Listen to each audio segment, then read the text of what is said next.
Basically अगर हम बात करें हिस्ट्री सब्जेक्ट की, तो ये एक थ्योरिकल सब्जेक्ट है, ठीक है। और इस सब्जेक्ट को पढ़ने में कई सारे ऐसे स्टूडेंट्स होते हैं जिनको पढ़ने में दिक्कत जाती है, या फिर बोले उससे याद करने में दिक्कत जाती है। उनको आइडिया नहीं होता कि किस तरीके से आखिरकार हम हिस्ट्री सब्जेक्ट को कवर कर ले। अदर सब्जेक्ट तो ठीक है, मान के चलो कुछ स्टूडेंट्स ऐसे हो गए कि ठीक है मैं अदर सब्जेक्ट अपन हैंडल कर लेंगे, लेकिन कोई हिस्ट्री में ऐसा तरीका बता दो जिसको मैं पढ़ाई करके एक अच्छे अंक हासिल कर सकूँ, ठीक है, अच्छे से अच्छे मार्क्स हासिल कर सकूँ इस पर्टिकुलर सब्जेक्ट में, ठीक है। तो आज के इस पर्टिकुलर वीडियो में मैं वही बातें आपके साथ शेयर कर रहूँगा।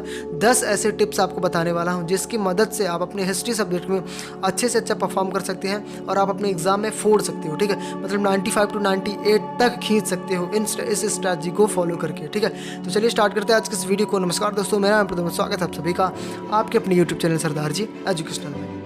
अब अगर हम सबसे पहले बुक की बात करें तो ऑब्वियस सी बात है एनसीईआरटी बेस्ट है बुक। अगर आप चूज़ कर रहे हो कि कौन सी बुक से हम पढ़ाई करें तो एनसीईआरटी बेस्ट है। एनसीईआरटी से अच्छा ऑप्शन कोई है नहीं किसी भी बोर्ड में हो, ठीक है। लेकिन अगर आप सीबीएसई बिलोंग करते हो और आपके लिए कोई रेफरेंस बुक्स भी जो सजेस्ट की जा सकती है ताकि आपके फर्दर स्टडीज़ के लिए आपके अलग, जैसे अगर आप किसी एग्ज़ाम की तैयारी कर रहे हो उसके लिए आपको हेल्प करेगी तो आप रेफरेंस बुक भी ले सकते हो। लेकिन एनसीईआरटी बेस्ट ऑप्शन है अकॉर्डिंग टू मी, ठीक है। आप वो बुक आपने ली, ठीक है। इसके बाद सबसे पहली चीज़ आपको सिलेबस देखो। अब सिलेबस कहाँ से देखोगे? आपको जो बोर्ड डिसाइड करेगा, चाहे आप किसी भी बोर्ड से हो, बोर्ड का देखो कि क्या सिलेबस दे रहा है इस पर्टिकुलर सेशन में। तो इस सेशन में मैंने इतना सिलेबस आपको पढ़ना। अब जब तुमने पूरा सिलेबस देखा, अब उस सिलेबस को देखो कि इनमें से मुझे मेरे वीकर पॉइंट कौन से हैं, मतलब इसमें कमज़ोर किस पॉइंट में हूँ मैं, किस चैप्टर में मैं ज़्यादा कमज़ोर हूँ, ठीक है। उसमें टिक कर लो और उन चीज़ों को सोच लो कि बाद में मुझे रिवाइज करना। अब जो तुम्हारे मतलब ईजी फैक्ट थे, इजी चैप्टर थे, या फिर बोल सकते हैं ऐसे चैप्टर जिसे आपके समझ में जो आ जाते हैं उनको तो पढ़ लिया। अब जो चीज़ें तुम्हारे समझ में नहीं आ रही, उसको क्या करो, 2 से 3 बार पढ़ो, ठीक है। जरूरी है करना पड़ेगा। 2 से 3 बार पढ़ो। क्वेश्चंस पर ध्यान नहीं देना, हमें पूरे टॉपिक को समझना। मैं बार बार यही बोलूँगा, टॉपिक वाइज पढ़ोगे तो क्वेश्चन कहीं से भी पूछ लेगा, हर जगह से बन जाएगा, ठीक है। तो टॉपिक पकड़ो। अब पूरे चैप्टर को 2 से 3 बार पढ़ा तुमने, ठीक है। अब इसके बाद जब तुमने लोअर पॉइंट्स में इनको 2-3 बार पढ़ा तो इसमें क्या होगा कि लोअर पॉइंट तुम्हारे और स्ट्रांग हो जाएंगे, ठीक है। अब जब उसके बाद भी चीज़ें समझ में ना आए तो इसके बाद क्या करना है, तुम्हें स्टोरी में फ्रेम करना है। स्टोरी में कैसे फ्रेम करना है भाई? तुमको पता है कि हिस्ट्री सब्जेक्ट कैसा पूरा इतिहास बताता है, मतलब सारी चीज़ें जो भी चीज़ें हो गई हैं, फ्यूचर का कुछ नहीं बताएगा, सारी चीज़ें इतिहास की। अब इतिहास को तुमने खुद अपने माइंड से रचना है कि बाबर के बारे में पढ़ना है, बाबर के बेटे के बारे में, बाबर का फ्यूचर, बाबर का पास्ट, सारी चीज़ें अपने आप से, अपने खुद से यूटिलाइज करना है, खुद से आपको फ्रेम करना है स्टोरी, ठीक है। स्टोरी बेस पे पढ़ोगे तो गारंटेड बोल रहा हूँ बहुत ज़्यादा हेल्प मिलेगी। अब इसके बाद और हेल्प क्या ले सकते हो, जैसे जो भी हिस्ट्री वाली मूवीज़ होती हैं, ऑटोबायोग्राफी जो भी है, जैसी मूवीज़ आती हैं, उन मूवीज़ को देखो। जैसे चंद्रशेखर आज़ाद हो गया, भगत सिंह हो गया, बोस हो गया। इनसे क्या होता है, आप ये चीज़ इमेजिन करते हो कि चीज़ें किस तरीके से हैंडल हुई थी, ठीक है, किस तरीके से घटित हुई थी। तो ऐसे आप अपने माइंड में एक छवि बस जाती है। और आपने देखा होगा कि मूवी की चीज़ें ज़्यादा याद रहती है। तो अगर आपके पास टाइम है तो मूवीज़ वगैरह की स्टोरीज देख सकते हो। इससे आपके माइंड में क्लियर होगा कि कौन सी घटनाएं किस बेस पे हुई थी, ठीक है। अब इसके बाद क्या करना है कि आपको स्टडी के दौरान आपको नोट्स बनानी है, खुद की शॉर्ट नोट्स बनानी है, ठीक है। आपकी स्कूल की नोट्स है, कोचिंग की नोट्स है, बेस्ट है। उन चीज़ के साथ एडिशन में आप क्या कर सकते हो, खुद की नोट्स बनाओ।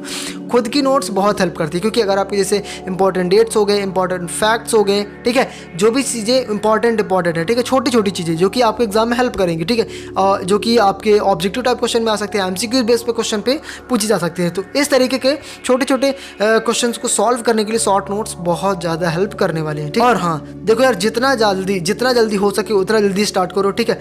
आपको फॉलो करना है, आपको अचीव करना है, आपको एग्जाम में फोड़ना है। तो जितना जल्दी हो सके, अभी देखा अभी से स्टार्ट कर दो, start as soon as possible, समझ रहे हो। जितना जल्दी हो सके उतना जल्दी आप स्टार्ट कर दो। और जितने भी आपके डिस्ट्रैक्शन है, मोस्टली फ़ोन, ठीक है, सोशल मीडिया सबसे बड़ा डिस्ट्रैक्शन है। तो फ़ोन को अपने एग्ज़ाम, तुम्हें पता है कि एग्ज़ाम में अगर अच्छा स्कोर नहीं किया तो डिप्रेशन और स्ट्रेस ऑब्वियस सी बात है। तो इससे पहले क्या करो, फ़ोन को और जो भी डिस्ट्रैक्शन को उसको साइड कर दो।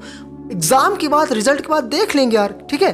तो डिस्ट्रैक्शन से दूर भागना ज़रूरी है। अदरवाइज कितनी भी मेहनत कर रहे हो, अगर तुम डिस्ट्रैक्ट हो रहे हो तो फिर तुम्हारी पढ़ाई अच्छी नहीं चल रही है, ठीक है। इस चीज़ को याद रखना। और जितना भी आपका मैप वर्क है उस पर प्रैक्टिस करना, ठीक है। मैप वर्क अगर आपका आ रहा है आपको एग्जाम में तो उसमें प्रैक्टिस बहुत जरूरी है। जितना ज़्यादा प्रैक्टिस करोगे उतना बेहतर करोगे, ठीक है। इसके बाद क्या करो, जितने भी मैंने वही चीज़ रिपीट करी, जितने भी आपके इंपॉर्टेंट डेट्स हैं, इंपॉर्टेंट फैक्ट्स हैं, उन चीज़ों को एक सेपरेट चार्ट बना लो, ठीक है। सेपरेट चार्ट बेस पे आप तैयार करो, इससे आपको हेल्प मिलेगी, ठीक है। मतलब चीज़ें क्या होती है ना, आसान हो जाती है कि जैसे मैंने डेट देखा, इसके बाद इंपॉर्टेंट फैक्ट देखा, ये नाम है, ये डेट है, ये सारी चीज़ें, सेशन क्या है, सारी चीज़ें जल्दी माइंड में आ जाती है। एग्जाम टाइम में रिवाइज करने के लिए एक नज़र देखा, उसमें क्लियर हो जाता है। सेपरेट चार्ट जरूर बनाओ, अभी भी टाइम है, क्लियर हो रहा है। और वही चीज़ें जो कि सबसे ज़्यादा इंपॉर्टेंट है, जो कि आपके एग्ज़ाम को, आपके प्रिपरेशन को एक एस देता है और आपके प्रिपरेशन को एक हिट देता है, आपके प्रिपरेशन को एक किक देता है। क्या? Sample paper, previous year question paper उठा लो, सभी को सॉल्व करो, ठीक है। Previous year sample paper best option है अगर आपको 95 में 98 फोड़ना है, ठीक है। तो इन सारी चीज़ों में आपको करना ही पड़ेगा, ठीक है। लेकिन अगर कोई ऐसा बच्चा है जिसको लगता है कि पास हो जाए, तो प्रीवियस ईयर और सैम्पल पेपर ऐसी चीज़ें होती है जो कि आपको पास करा सकती है। तो आप 5 से 6 साल के, 10 साल के पेपर उठा लो, सबको सॉल्व कर डालो, ठीक है। सबको सॉल्व कर डालो। ये चीज़ जरूर देखना कि बुक चेंज तो नहीं हुई, ठीक है, बुक के सिलेबस को देख के। तो जब आप सैम्पल पेपर और प्रीवियस ईयर को पूरा सॉल्व करोगे, तो चीज़ें आपको एग्जामिनाइज करोगे खुद को, ठीक है। इसके बाद आपको क्या करना है, खुद को एग्जामिनाइज करना है, खुद का एग्ज़ाम खुद से लेना है, 3 घंटे की चीज़ें, ठीक है, 3 घंटे खुद को बैठ करके। इसके बाद जो पॉइंट्स आपसे बोल रहे होंगे, जो क्वेश्चंस, जिन चैप्टर के क्वेश्चन, जिस तरीके के क्वेश्चंस आपसे नहीं बने होंगे एग्जाम में, उन चीज़ों को आपको ऑब्जर्व करना खुद को, ठीक है, स्ट्रांगली ऑब्जर्व करना खुद को। और जब उसमें ऑब्जर्व करोगे तो आप उस पर अच्छा इफेक्टिव स्टडी करोगे आप, ठीक है। और चीज़ें दोबारा से रीप्रैक्टिस करनी है, दोबारा से प्रैक्टिस करनी है उन पर्टिकुलर टॉपिक पर, ठीक है। तो इस तरीके से आप प्रीवियस और सैम्पल पेपर सॉल्व करें, ज़रूरी है, बहुत ज़रूरी है। और सबसे लास्ट में बोलना चाहूँगा, पैनिक नहीं होना है, ठीक है। अगर आप पैनिक होगे, स्ट्रेस रहोगे, टेंशन रहेगा, तो आप आगे बेहतर नहीं कर पाओगे, ऑब्वियस सी बात है। क्योंकि स्ट्रेस माइंड और पैनिक माइंड कुछ नहीं कर सकता, केवल निगेटिविटी सोचने की। तो पॉजिटिविटी में ध्यान दो।